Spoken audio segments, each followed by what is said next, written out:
Hello and welcome to today's webcast, Innovations in Telecom Room Architectures, New Solutions for Today's Network Challenges, presented by Thomas Baum, Senior Product Manager with Panduit Corporation. Panduit is sponsoring this seminar. We thank them and Thomas for making the seminar possible through their sponsorship and for providing the technical information that you'll see today. In today's presentation, Thomas Baum will examine some innovative approaches to managing telecommunications room architectures. He'll focus on aspects of TR management that can be easily changed and can bring immediate benefits. The presentation will include patch panels, patch cords, horizontal cable management, and rack layouts. Partway through the presentation, Thomas will be joined by Dan Maynard of Nationwide Insurance. Nationwide has implemented some of the architectures that you'll hear about today, and Dan will share his first-hand experience with them. Please use the red button at the bottom of your screen to ask questions of our presenter.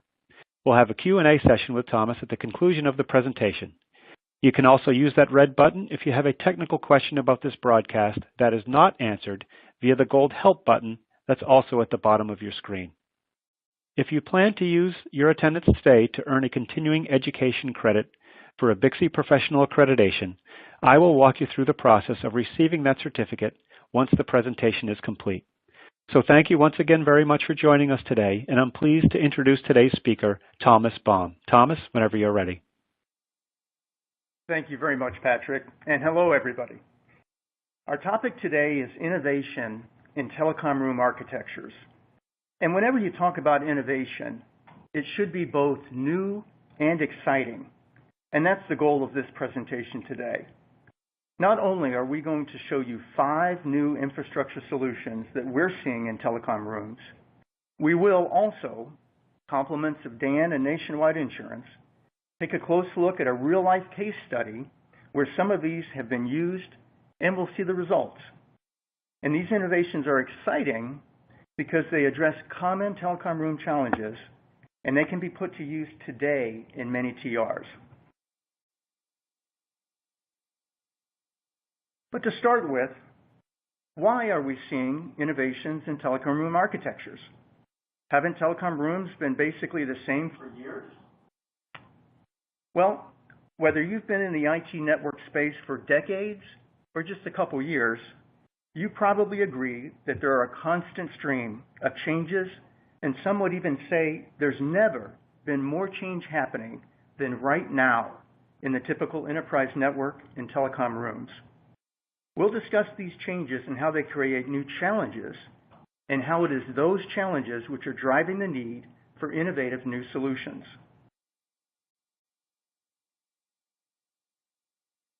Also, today our focus will be on easily changeable aspects of the TR infrastructure, such as the components used, patch panels, patch cords, managers, etc., within the rack, or their placement within the rack footprint. That's to ensure we're presenting realistic solutions that can be implemented within existing rack footprints and spacing, since we all know that those are not easily changed. Also, because copper cabling, whether for patching, horizontal cable, or for connecting switches or other equipment, plays a large role in most enterprise TRs today, the infrastructure solutions you'll see will be focused in that area.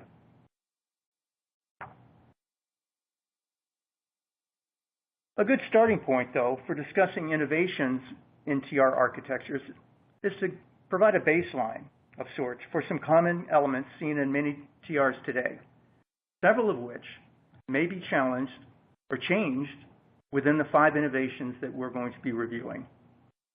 Here you can see a very common large TR rack configuration featuring elements like a general 2-rack layout, liberal use of 24-port 1RU flat patch panels,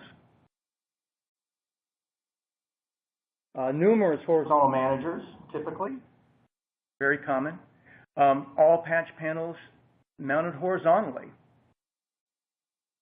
available space. Within the room, you might have quite a bit of space outside of the rack, and generally you might have quite a bit of space open within the rack. Very typically today, And many of the legacy installations across the country, the use of 24-gauge patch cords,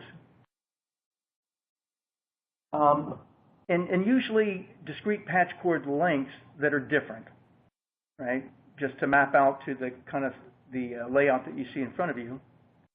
And finally, even in a large enterprise, typically there being some variation maybe among the telecom rooms, either their layouts or their patching practices and so forth. So let me just say right off, there's absolutely nothing wrong with this layout or these features. But as we discuss the changes in the network and the challenges they create, it becomes more a question of whether features like those above are the best way to address the new challenges.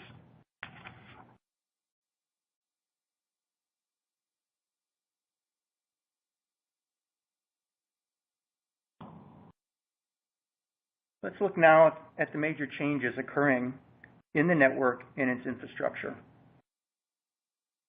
First off, there's the transition from Category 6 to 6A cabling, which typically brings a 35% increase in the volume of that the cords take up from a patching standpoint, as well as horizontal cabling for UTP networks. And I'll just mention that those images are actually to scale in terms of the size of an individual cord. There's also the convergence of lots of new IP-based equipment into the existing TR space. Wireless access points, security devices, maybe even some IP lighting going in, different degrees of building automation, etc. And all of this is bringing, of course, new equipment that goes along with it that's expected to be housed in the TR.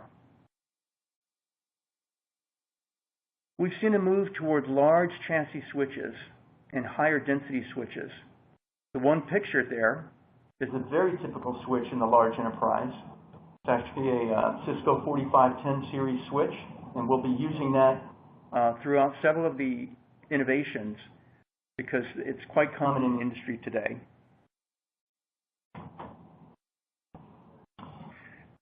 As we've discussed before in a webinar about 6 months ago looking at just 28-gauge patch cords, we're seeing, of course, more confined and more limited space being allocated to TRs. And finally, something that is a bit more of a practice mentality and a philosophy that we're seeing with many large customers is the acceptance and the need to churn these telecom room closet locations and configurations. I'm sure many of you who've been in the industry for some time, the TR room location may have stayed the same and the physical layout may have remained essentially unchanged for long periods of time. But with many large customers today, what we're seeing is customers who take a philosophy that the enterprise and the needs of the enterprise are what are paramount. And if that TR has to change rapidly to scale up or scale down to allocate large shifts of people, that they're doing this quite frequently. So these are big changes. And these changes create many challenges. Obviously, we've got a challenge of managing larger cable sizes in the same space because of that general Category 6 to 6A transition. We also have to create space in that existing footprint that we have for those more pieces of equipment that we mentioned, and the fact that the equipment in many cases, such as the large chassis switch, because it's incorporating redundant power supplies and so forth and supervisor blades, that the equipment is larger and we're seeing more ports. The management of these higher ports and densities at switches and panels is something that is a challenge as well. And as we see in the picture there, it can result in cabling and cord densities such as you see. And finally, relative to that need to rapidly churn and change TR rooms and scale them up and modify them, there's this need to set up or reconfigure telecom rooms very quickly, as fast or faster than before. So it really boils down to challenges of space and time. And these are the two key areas of challenge that we see in the industry, and the challenges that the innovations will address. I mentioned 5 new solutions. Those 5 are the following: rapid patching, rapid port replication, direct switch patching, also known as one-to-one patching by some in the industry, high-density configurations, and vertical patching. Now, I'm sure you're asking for some or maybe all of these. What are those? Well, we're going to walk through each one of these, and for each case, we're going to look at a description of what it is, where you would use it, what you would need, what infrastructure components you would need to implement it, and what you get by using it. So, without waiting any further, let's jump into our first innovation, which is rapid patching. Now, in this scenario, we've got a typical 2-rack layout. We've got 2 of those chassis switches on the left, and we've got a field of matching patch panels on the right. And what we want to do in this case is patch from one of the switch line cards, there you see highlighted, to one of the patch panels on the right. Now, with rapid patching, what we're doing is using a pre-assembled multi-cord patching harness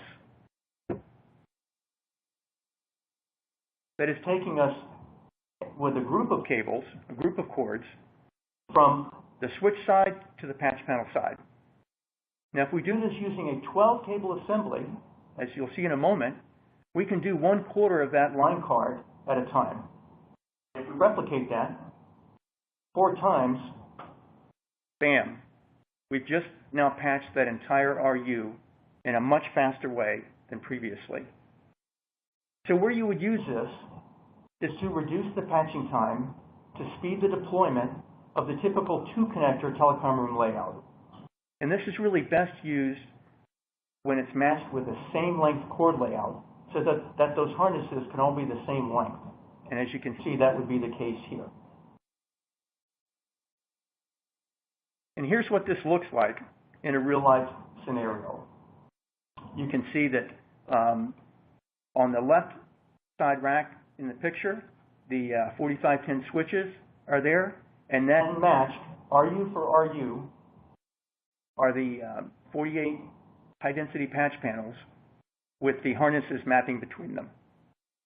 Now, the ingredients for this solution are a plug-to-plug switch patch harness, and ideally that's using 28-gauge cords and a switch end organizer. The switch end organizer is that housing assembly that's in the lower left of the picture, and that's used to facilitate one-handed quick install of all 12 ports into the switch end, with the loose cords being on the patch panel end.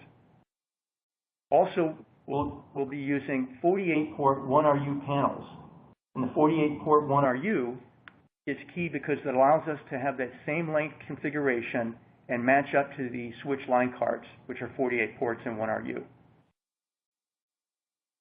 The benefits that we and customers see with this approach is a 60 to 85% time savings versus loose cord patching. That's coming from the fact that with a plug organizer on the switch end, you can install 12 or 6 or 12 cords at a time into the switch, but you also are running one bundle over of 6 or 12 cables, and that's saving quite a bit of time. It enables a more compact layout, and it provides consistency between TR sites. There will be a time for questions at the end, so please, as we're talking, because we've got a lot of ground to cover, please note those questions, and we'll be happy to address them as many as time allows at the end. In our second innovation, we'll look at rapid port replication. Now, this looks similar at first. You can see in the left side rack that there are 2 chassis switches. In this case, though, we've got a field of patch panels above which we'll be populating with an equipment cord going from the switch line card up to a corresponding set of panels to replicate the switch ports. This is typically done when a customer wants to isolate the switch and protect those switch ports from access so that the ports can be replicated in the panel above. Now with rapid port replication then, what we're doing is again using a pre-assembled multi-cord port replication harness, which many of you will know as an equipment cord. It's a plug on one end into the switch and a jack onto the other end. In this case, we'll be going from the switch line card up above to the panel from the back. And if we do that again in a group of 12, we can then replicate that 4 times. And literally within minutes, you can have replicated an entire RU of ports. The application case here is to reduce the port replication time and speed deployment of typical 3-connector TR channels or TR layouts. And the port replication here, of course, would be used to limit the access to those switch ports.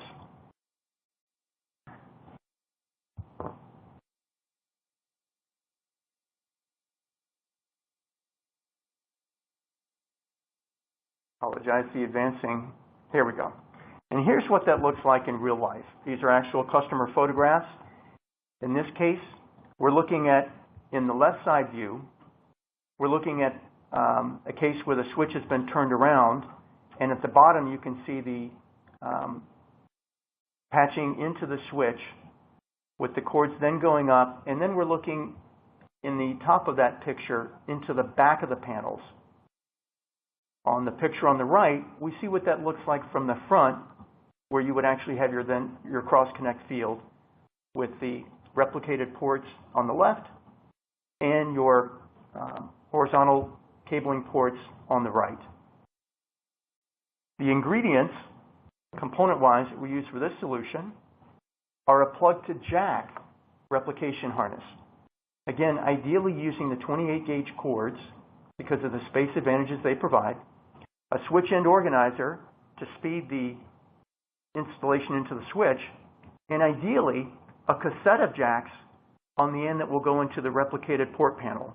And that cassette of jacks is what allows us to really reduce the amount of time on installing the ports into the panel.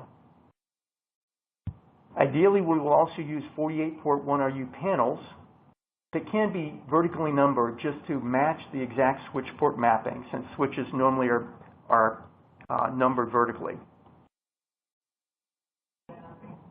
The benefits seen in this application are even more time saved generally, and you might ask, well, why is that versus loose cords? Well, typically there is the running of the equipment cord from one side of the rack to the other. So typically there's a little more dressing required, and therefore the time savings is greater when the cords are bundled together. This also can increase the consistency between telecom room sites and make it very easy for installers to achieve a consistent implementation.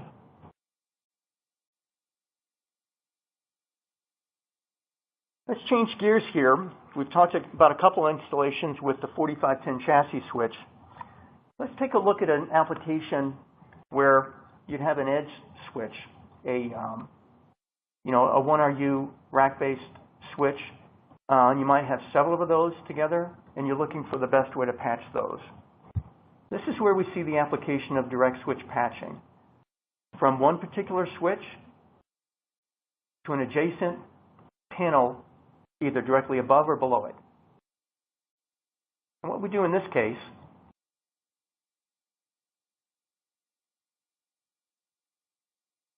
the direct switch patching is a short patch cord used directly between the switch and the adjacent patch panel. You can see that small line coming up there. And typically, we're going to patch sets of ports that way. And as we continue that process, we'll build it out until we populated all the ports directly above or below the switch. And the application case here is you have individual multiple edge switches with the panels right next to the switches.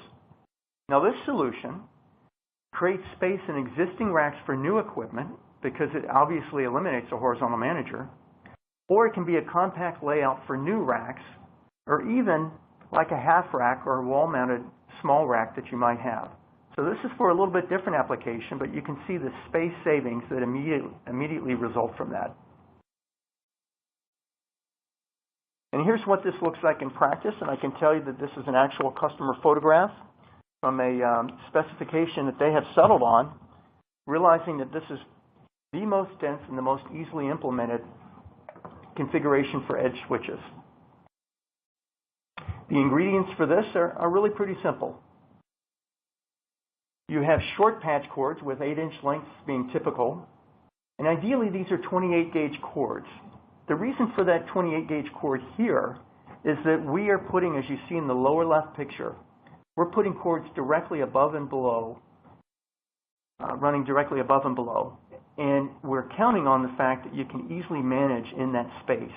This is where the size advantage of those cords, being able to view the port numbers and get your fingers in between them, is where the 28-gauge cords really stand out. You're also using a 48-port panel, although it may be either a 1RU or a 2RU, typically vertically numbered, again, to match the port mapping on the switch. In this case, you've already gained quite a bit of density from the use of eliminating the horizontal manager, and some customers find it, frankly, easier to work with a 2RU panel in this case. The benefits, obviously, you can reclaim usable rack space for new equipment, and this can be done very quickly through the elimination of that horizontal manager. Typically, it's going to save you at least 2U per switch. Obviously, you also eliminate the cost of horizontal managers if you're looking at a new install. And in terms of an operations cost, it's much easier maintenance and troubleshooting because there's literally no cable to trace end to end. The entire link is right there in front of you. So this is something that's gotten quite a bit of attention as a very quick to implement solution. Now let's take a look at a little bit of a tougher problem. And this is our number 4 solution, which is the high density configuration. Now, you might need a high density configuration where you not only have a couple large chassis switches, as we see, but you might need to incorporate all of the patching for those switches in one rack for one reason or another. Maybe you need to temporarily add a large switch for a cutover, and you only have one rack to do it. Or maybe, just due to your limited space, you've got to consolidate into a single rack all this equipment. So in this case, what we're talking about is really more of an overall configuration. It's a layout, and it combines the 2 chassis switches that I mentioned, you see there in blue.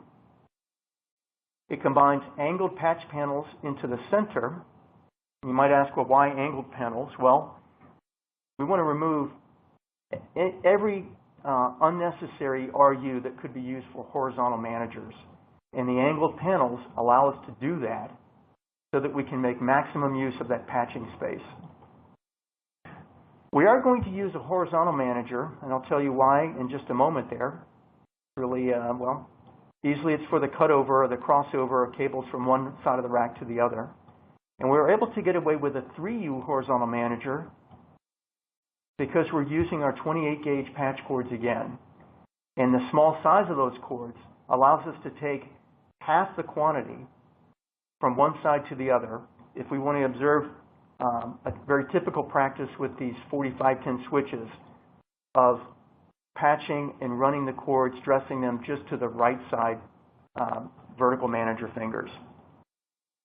Finally, you may or may not need a 2U rack extension that you can place on top of the rack. And you can see that in the aqua-colored box at the top. Let's say you've got just a few pieces of additional equipment. Maybe it's a distribution switch. Maybe it's fiber tray, a WAN device, something like that. But you might need just a couple extra RU than you have available in the rack, and you can take advantage of that space above the rack. The application here, obviously, is high patch port capacities within a single rack using conventional, meaning horizontal, panel orientations. For example, in this case, what you're looking at is enough RU in the switches and the panels and the horizontal manager to accommodate 672 ports. This can even scale up a little bit higher, as we'll see in a comparison between all solutions at the end. And what this looks like in one of the key areas of a high-density patching configuration with multiple angled panels is something like you see in these two pictures. The larger picture shows what that looks like when using 24 in 1RU panels. And the inset shows what we get when we use 48-port 1RU layouts in the angled panel. So the ingredients, component-wise, for this solution, certainly the use of 28-gauge patch cords are recommended. The reason for that is right there in the pictures. Whether up top or below, you can see that the size of the cords enables you to, when using a high-density 48-port 1RU panel, enables you to easily see the port numbers, as well as work with the cords and decrease the patching bulk that goes to either side into the vertical managers. Certainly the angled panels that we discussed, and possibly, as I mentioned, a 2U, or it could be even up to 4U rack extender that would go on top of the cabinet or the rack. And finally, a horizontal manager that, in the case we looked at, a 3U would be the appropriate size.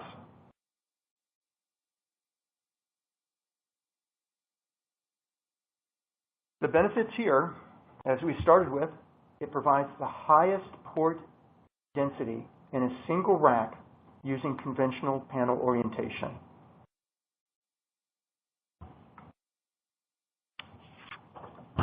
Now we're on to our fifth and last innovation, and this one is vertical patching. Now, you might have a need for even more patch port capacity in a single rack than what we just looked at. Maybe you've got to support multiple large switches, or maybe you're simply being asked to consolidate into a single rack this amount of equipment.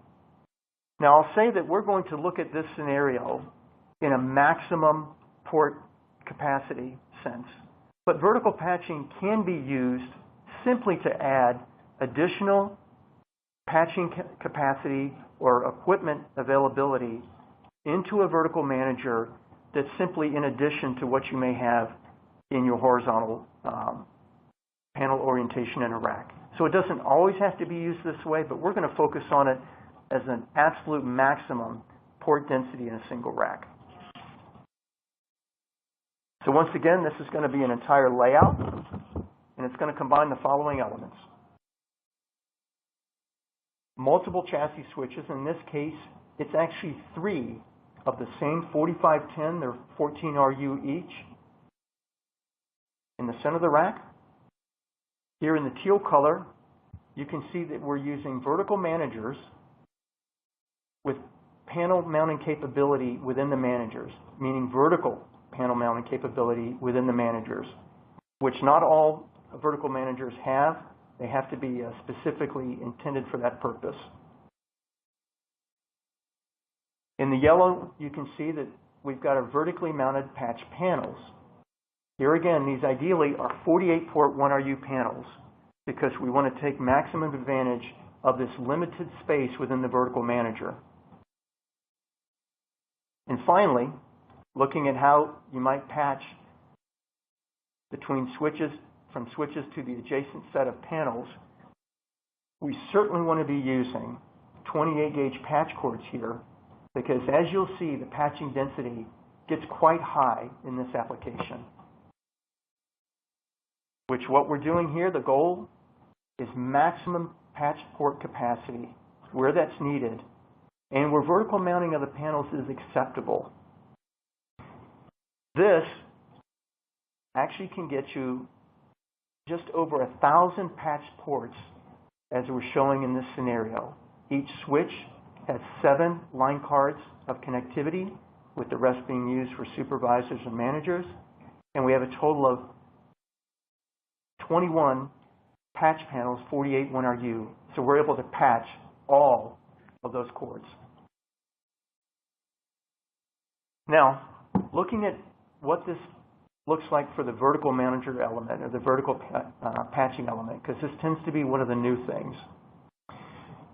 Here you can see in these two pictures the panel mounted vertically, and to some degree the challenge that comes with the patching in this case. The ingredients we have here are vertical managers with panel mounting features to mount the panels vertically.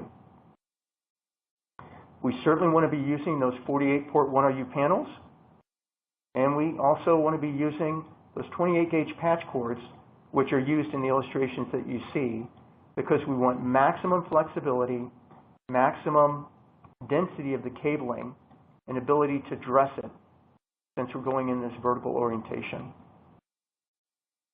The benefits of this application is providing that additional space when you might need just a few patch panels, or you might need a large number of panels within existing racks. This also provides the highest available RU for equipment in a single rack. I will say, though, just in fairness, that as you can probably imagine, the patch cord management in this can be a challenge at that maximum density level.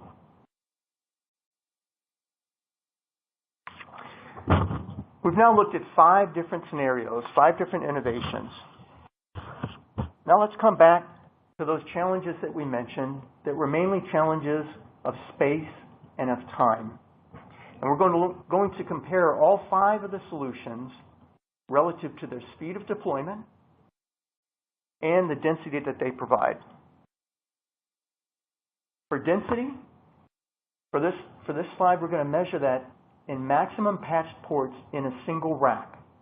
The range here you see we're covering is from 240 up to 960 or greater. 240 today is a typical kind of capacity that you might see in a normal rack layout today, 240 or 384, multiples of 48. And by patched port capacity, what we mean here is the combination of the switch ports that are resident in that rack, patched up to the corresponding point where the patch cord or equipment cord plugs into the panel. For speed, we're going to focus on the speed of patching. We're going to look at the time to patch 1RU, meaning 48 ports. Generally, that can run from as much as an hour or a little bit more using loose cord patching. This is very typical. 48 cords, a little over a minute a cord, running end to end. You can easily achieve an hour, and that's typically what we see. On the low end, and we'll see this in some of our solutions, you can cut that to a third. So 20 minutes time to patch 1RU. So let's take a look now at where our solutions lay out. And I'll just tell you that these are not exact, because obviously I want to be able to show each one, but you'll get the idea of this. And the point here is to really consider how these solutions stack up to each other. With rapid patching, it certainly is very fast, and that's one of the main advantages of that approach. But you can also achieve fairly high patch port capacities because of the ability to use high-density panels very easily, up to about 480 ports in a single rack. In our second solution, the rapid port replication, really we might overlay it exactly on top of it in terms of the time. You save that much time, or maybe even a little bit more, because of the time savings of typically routing to the back of the panel and the ease of doing that with a bundled harness. And it also can accommodate about 480 ports in a maximum case in a single rack. Each one of these that we're looking at are consistent with the layouts of the slides that we looked at previously. Moving on with our direct switch patching. Wow. Now we've really shifted the density, you can see, with it covering everything from in the mid 300s up to even 960 ports, patched ports in a single rack. It's also fairly fast because, as you can remember from the direct one-to-one patching, there's no manager to use. The cords are very short, and you're holding in one hand both ends of the cord at a time. This is a little bit misleading in terms of saying that you could accommodate 960 here, because typically you would use this for edge switches, and usually you're not looking at that many switches in a single rack. So the point here is that you could, but you probably wouldn't use that many ports in a single rack. Our last two configurations have the main advantage of density, addressing the space and the amount of equipment to go in.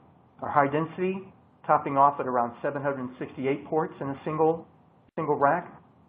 And then, as I mentioned previously, our vertical patching configuration, where everything is maxed out, we're taking maximum advantage of the space beside the rack to achieve over 1,000 patched ports. So let's move on now to the good stuff and look at the actual implementation with Nationwide. And we're very pleased to have, again, Dan Maynard of Nationwide Insurance with us. Dan, are you still with us? Yes, Tom. Okay, thank you so much. Now, Dan is a specialist for infrastructure engineering for network and LAN operations in Nationwide, and he's responsible for the decisions on infrastructure used in their telecom rooms. Did I get that right, Dan? Yes, sir. Okay. So, Dan, to orient us on your typical IDF configuration within your TRs, it might be helpful if you walked us through what some of the key points are of your IDF configuration. Well, depending on the number of horizontal drops to the IDF, we use 2 to 3 racks. The 4 to 6 inch vertical managers. With the angle patch panel, that alleviates the horizontal wire managers to use. Typical IDF equipment, it's usually a Cisco 4510, UPS to the first power supply, eliminates spikes, and the second one is house power with generator backup. And we have, in the second rack, several RUs for future equipment. The need for a third rack, that would be another switch and angled patch panels so the switches aren't ventilating into each other. That's great. Thanks, Dan. Now let's focus on the challenges. You and I know the challenges you were having before with the IDFs, but again, for our audience, would you mind walking us through what those were? So you can see in the first picture on the left, that's pretty typical after a lot of people gets their hands into with it moves, adds, and changes. It just congests the vertical manager and the switch, and we couldn't close the doors, and it just made it bad for moves, adds, and changes. If you had to change out a blade or something, it was merely a nightmare. And we didn't have really a lot of standardization throughout the enterprise. Okay. Exactly. Some of the same things that we discussed previously as very common challenges. Now let's discuss, Dan, the solution that you use, which maybe some of our audience has already begun to guess at. So when I was introduced to the new patching harnesses, we really liked the 6-packs with the 28 gauge wire. I use all the same length, 6 foot. This with the angle patch panel goes, say, switch blade 1, port 1 would go to port 12 on the patch panel, and then they descend like that. That way, all the cables fall evenly. which I'll just say, Dan, that's a great example of an orientation that allows you to use a single length assembly throughout, cutting down your inventory that you use, cutting down the time to have to find different length harnesses. So that's just is an excellent example of some things that we discussed earlier. So what kind of results, Dan, came out of that Nationwide saw? Well, that gave me more space than my vertical managers. Was able to close the door. It was a lot nicer, clean looking. Time for patching a switch, like you said earlier, cut it like one blade down to about 20 minutes. My low voltage installers, they really like the 6-packs and the ease of use with cabling up a switch, which really saves me money too. Before I always have 2 guys at 4 hours, so that was double the labor, excuse me. And it's it's becoming a constant configuration across all of my locations. Thanks. And then just on that time, I know you yourself actually patched up a 4 RU switch in like an hour and 15 minutes, something like that? Yeah, it was about an hour 20. Yeah, like so that. That's exactly in line with that 20 minute per RU level that these solutions can get to. Yeah, I had to try to justify the cost on it, so it was well worth it. Thank you. So finally, Dan, I bet our audience would like to see some before and after views of the challenge areas and get your comments on the impact of the solution in each one of these. So I'll just flip through these and I'll let you just speak to the before and the after case. Well, you can see where it's a nightmare there on the before, and then with the 6-packs, you can see how nice and clean it is. So there's a win for us there in that area. Now let's look at the pathway working space. As you can see now, we have them individually bundled instead of one big bundle, and it's easier to trace something out. Mm-hmm. And if you had, just like I said, if you had to change a blade or a fan tray out, you could see it really saves the time, where it might take you 8 hours, and here you would save a lot of time. With the quick connects, you could just unplug them straight from the blades. Perfect. And Dan, what about looking at the last set of pictures in terms of the patching into the panels? We talked about the visibility at the panels and the density at the vertical manager fingers of the cabling. Any comments there? Yes. Well, you can see it's a lot cleaner. It's a lot nicer. It's not bundling up a lot in the fingers on the vertical managers. Mm-hmm. Great. So we'll count that as a win too. I guess overall, Dan,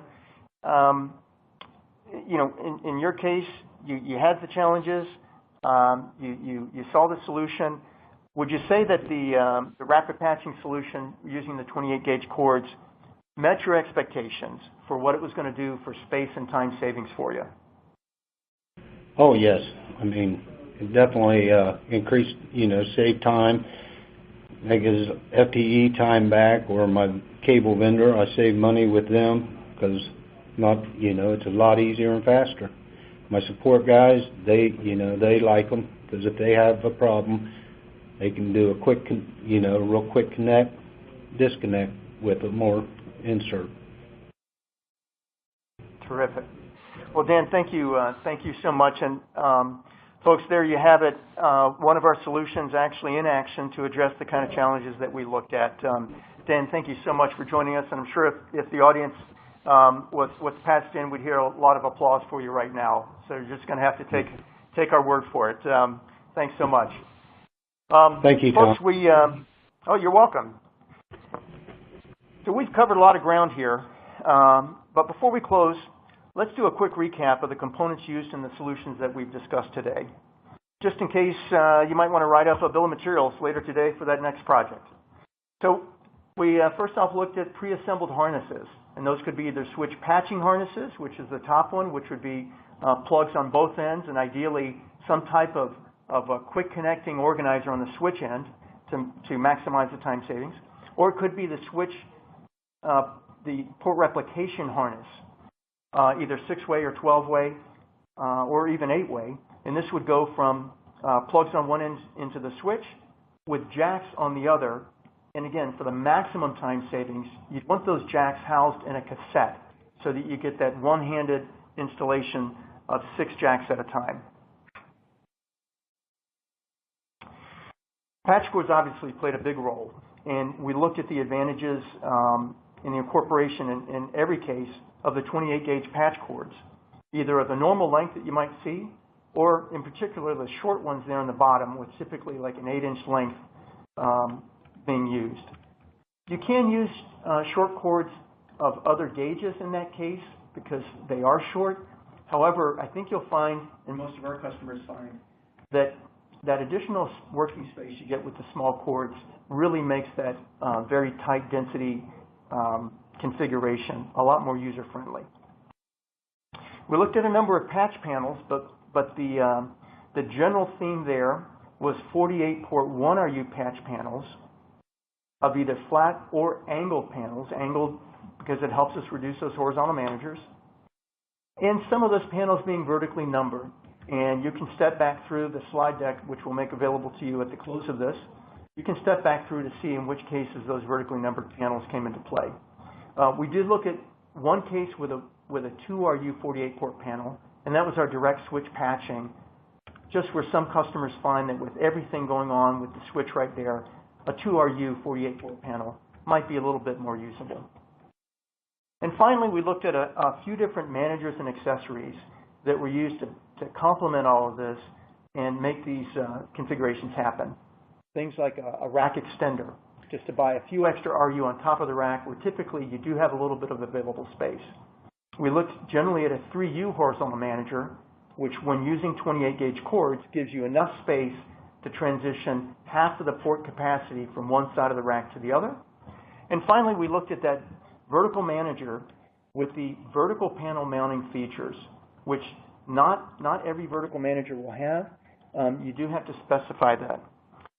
In terms of availability of all of these solutions, I can say, of course, that at Panduit we have all of these, but most are also available from other suppliers. If you have questions on that, please just contact your local salesperson or your local distributor that you work with.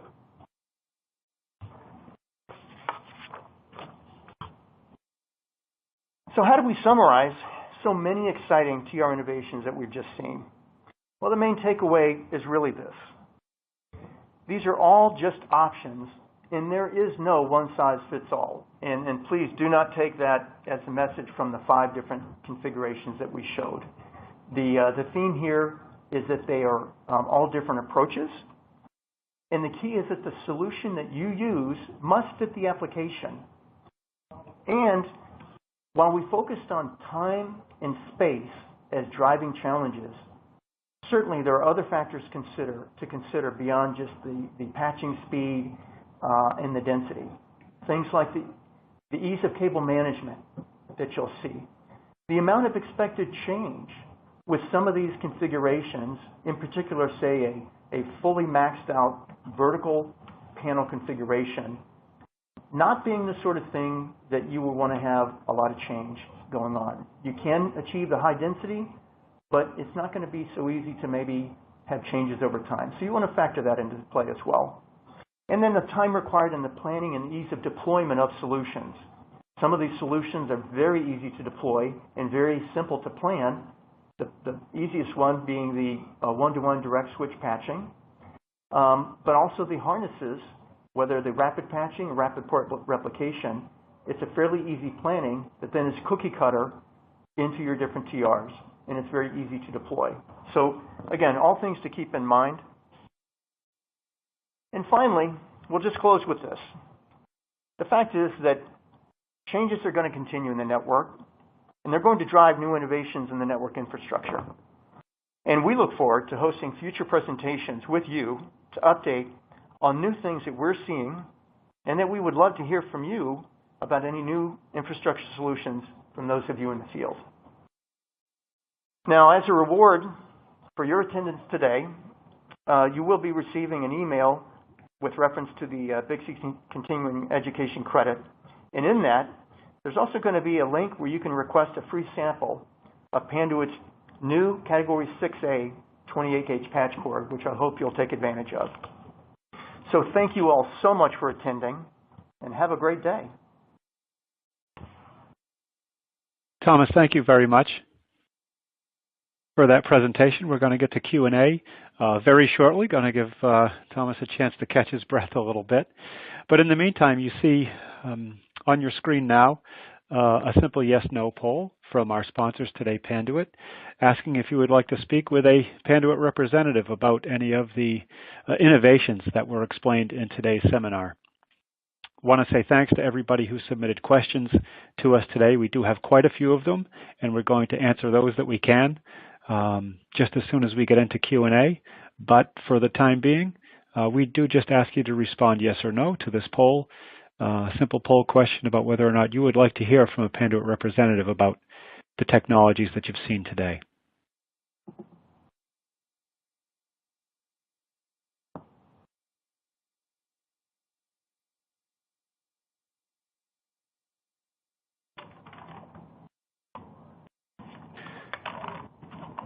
I am going to advance one more slide here, and of course thank our presenter Thomas Baum, but also the illustration, the graphic you see here, in case you haven't already gotten there, is where you can find your attendance certificate today. On the bottom part of your screen you should see that rose-colored icon. Clicking on it should bring you to your attendance certificate. So with that housekeeping out of the way, if we have Thomas back, there were quite a number of questions that came in, Thomas. I would like to take the approach of, if possible, sending you at least one question about each of the 5 innovations that you discussed, and hopefully we may have time for another couple of questions after that. But at the very least, want to ask you at least one about each of the 5. Do we have you, Thomas? Sure. We do. Excellent. We do. Thanks. Thank you.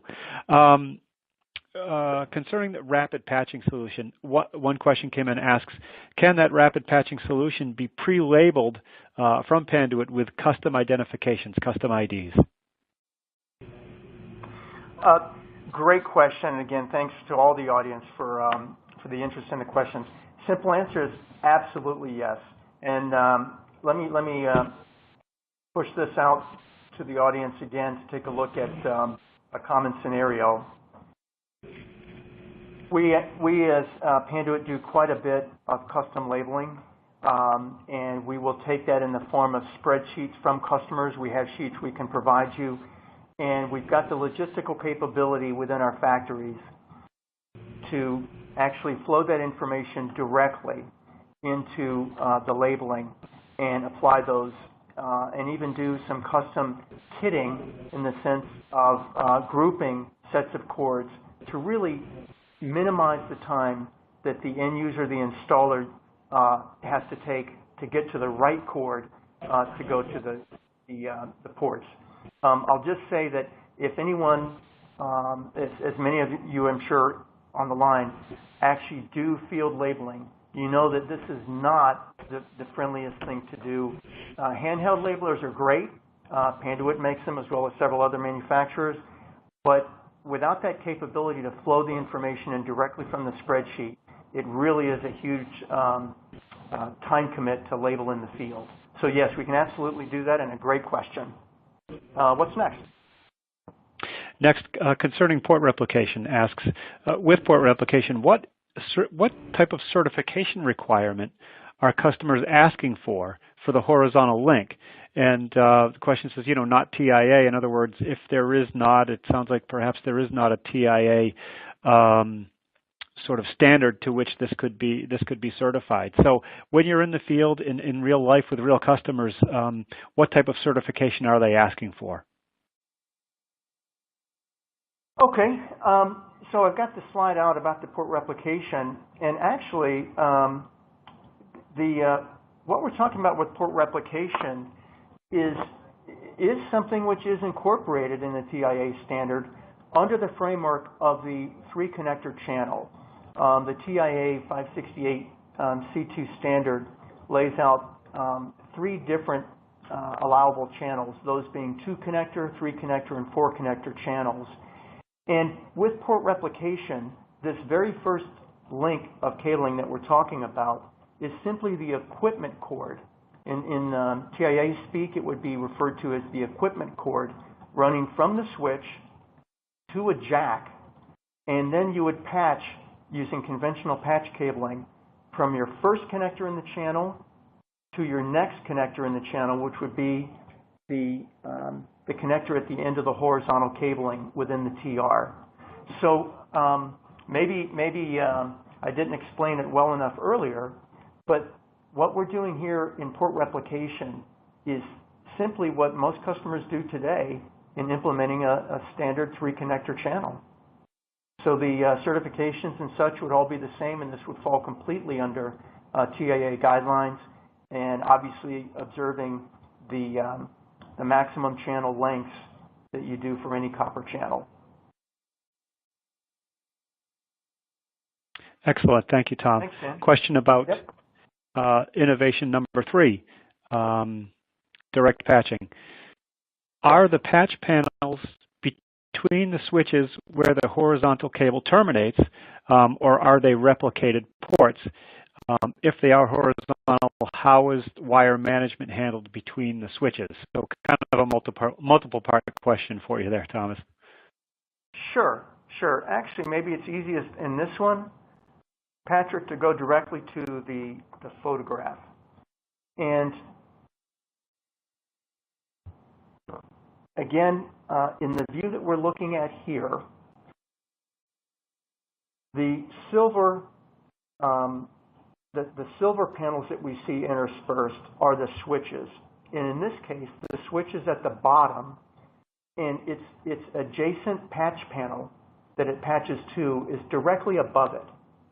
Now, it can also be positioned so that it's patched to the panel directly below it, but the only requirement is that the panel to be patched by the 1RU switch is directly above or below the switch.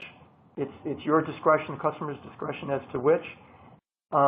Typically, this is also where the panels are vertically numbered, because as you can see, using the consistent length short patch cord, you're going to be going from the port that's in the corresponding area of the panel.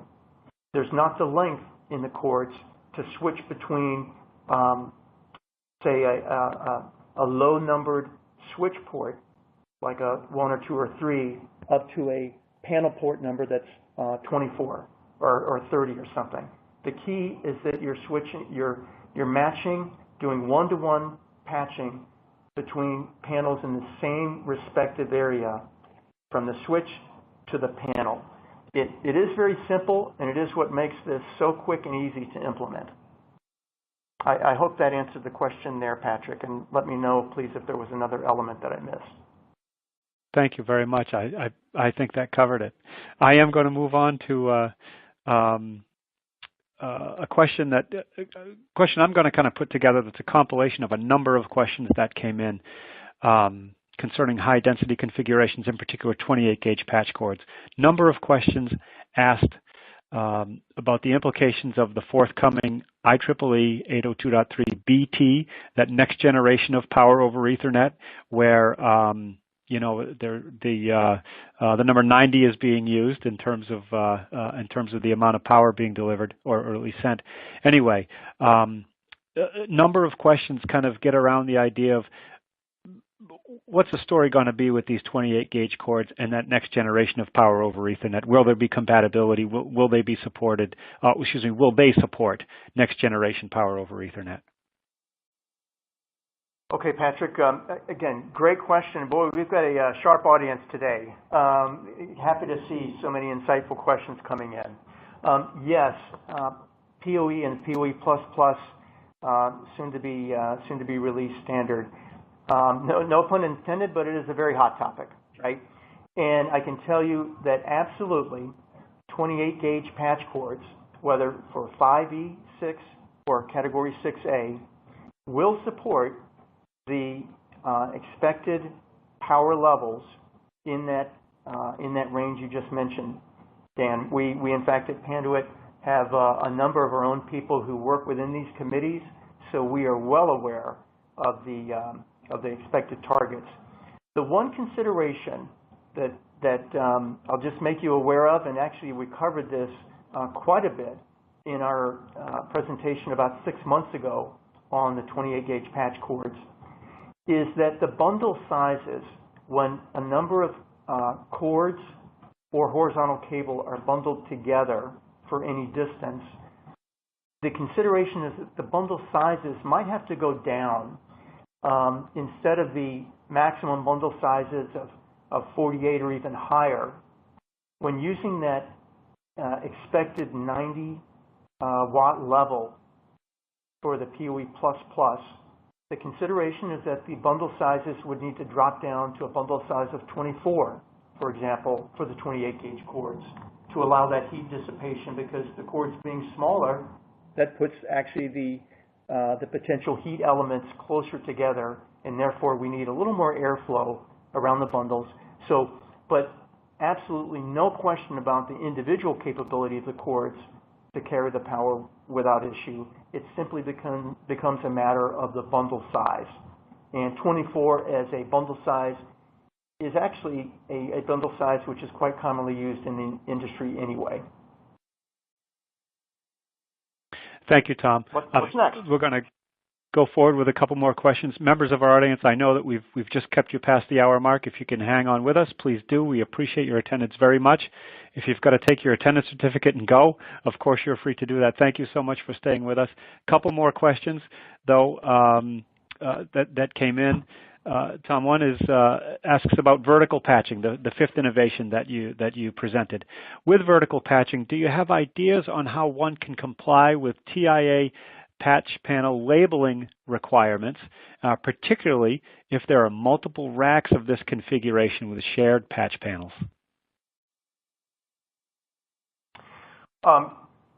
Great question, Patrick. With vertical patching, the panels themselves are the very same panels that can be used in the normal horizontal orientation. So the panels themselves, whether you choose to use a vertical numbering scheme on the panel or a conventional horizontal numbering scheme where you start at the top left of the panel and you work across in the numbers going to the right, 1, 2, 3, 4, etc.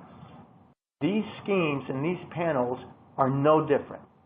The only difference that we're implementing here is the orientation of the panels, and it's taking them from the typical horizontal orientation in which they sit in the rack going side to side, and we're just turning them 90 degrees. So actually, in that respect, Patrick, the same labeling conventions can be used. The one thing I will say is back to that reference to the density factor, that if you implement vertical patching in that maximum density scenario, kind of like I'm showing here, there's going to be quite a bit of patch cord traffic sitting over those panels. And it might make the labeling something that's a little bit difficult to see. And again, I throw that out there just in fairness. Back to our point at the end, each of these solutions, there is no one size fits all, and it must fit the application.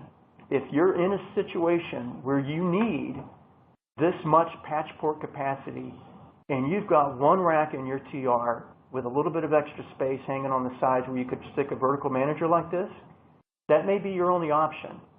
But it might not be ideal from like a management standpoint, and this is why you wouldn't want to change that every day. You really want to set it up and ideally leave it as much as you could. And this is I'd say practically speaking, That's about the only consideration with regards to labeling. But the labeling on the panels themselves and whatever scheme you're using, you could implement that no differently because the panels themselves are no different. Of course, they will be reading vertically, right? You'd have to be turning and looking at the labeling along the vertical axis. So any other questions, Patrick? Well, there one more, if I could send your way, and I'm going to perhaps unfairly ask you to speak for Dan, your customer from Nationwide, because you're our Q&A guy. But there's a question came in about that that application in particular. It says in the Nationwide case study, move adds and changes were executed using patch cord repatching. If one was to use the same method and the patching harness, what is the plan for Macs for moves, add, changes, or was this Nationwide example a conversion to one-to-one patching?